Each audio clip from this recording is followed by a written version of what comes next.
that's the instrument that's dropping the temperature. Right, right. That's the temperature, conductivity, depth profile.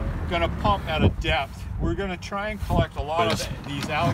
The natural resource officer, on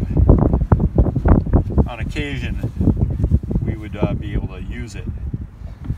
But now we have our own boat here. So what is that? I'm just videotaping. Yeah, so what is that right this there? This is just a box to that houses a pump. Okay. So we're going to just connect this to the battery and start pumping away. First, change from their asexual mode of reproduction, where one cell is divided into two cells divided into four, and so on. So that's what happens during the bloom event. But then there's a trigger where they go into their sexual mode of reproduction. And in the laboratory, that's caused by nutrient depletion. So if they run out of nitrogen, or they run out of phosphorus, they will enter their sexual mode. They'll form gametes. Two gametes will fuse to form a planozygote. That planozygote will form a cyst. That cyst will settle down into the sediments, and eventually that will give rise to a new recruitment of Alexandrium cells in the springtime. And so what we're trying to understand is, in the pond there's plenty of nutrients. They never run out of nutrients, but it may be that at certain points of the life cycle the amount of internal nutrient that they have might be more or less than when they're vegetative cells.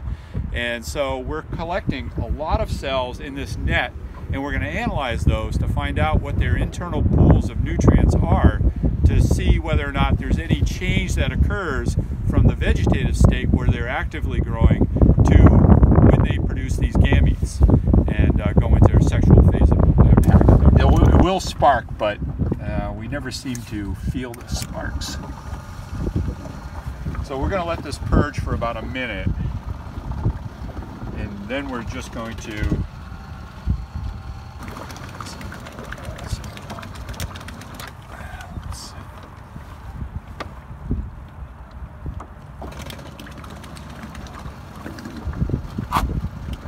going to jam the hose into this net, and we're just going to let it go.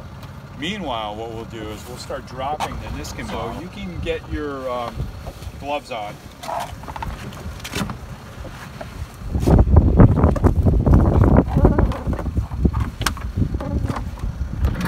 Calibrated at 1 meter intervals. And then we're just going to drop that.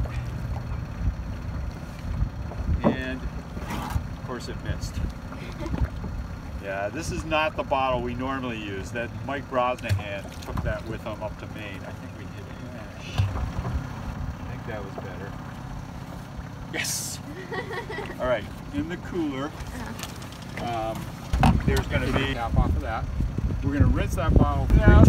It's got to be really clean, so that's why Taylor's wearing gloves. Contamination is everywhere, and so we want to. These bottles, when we bring them back to the lab, we rinse them out with distilled deionized water, and then, okay, you can just put that down on the deck.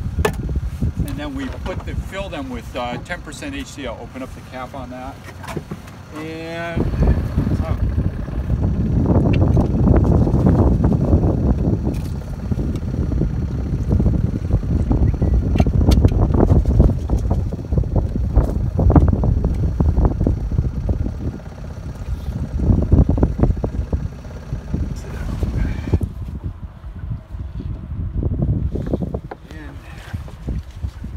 be a lot of Alexandrium. So, Taylor, why don't you start that pump up again? And we're going to fill up that 2-liter bottle, and we're going to pump some water. What we do is to pull that cooler over close to me. So.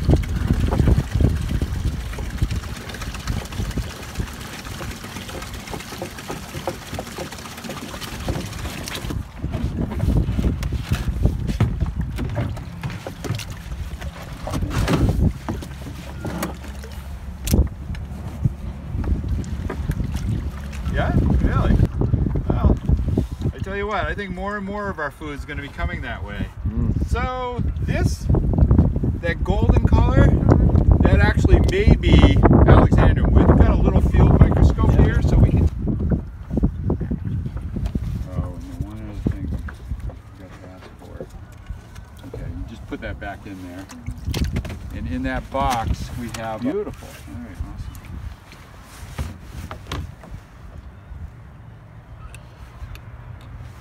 So you really don't see things too well, but you can at least tell if there's any Alexandrium in here or not.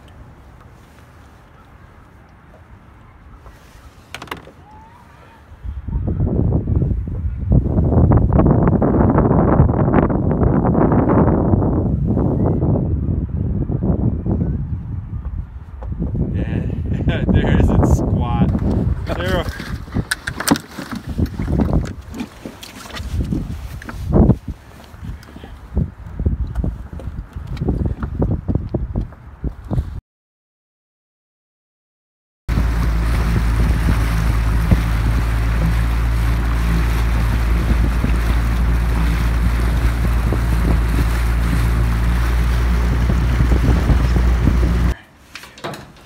And let's see, that's a 15 for you, and here's a 15 for me. Because our Right. cells are So like 20 microns and bigger. Right. This is a 15 micron filter.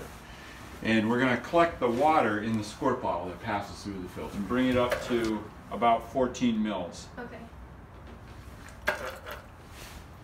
But the little tiny rinses are the key, because that more effectively and efficiently removes what's captured on your sieve.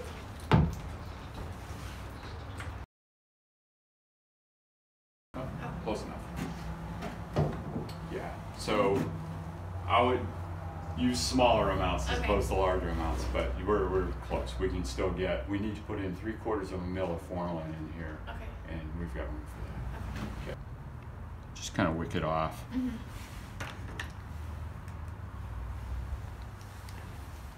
Don't put the tip in, so Okay. we don't have to change the tip each time. Okay. And then after you add it, Uh-huh. just invert it a couple times Okay. to get it mixed. So you can do that one, and then you put it back on ice afterwards.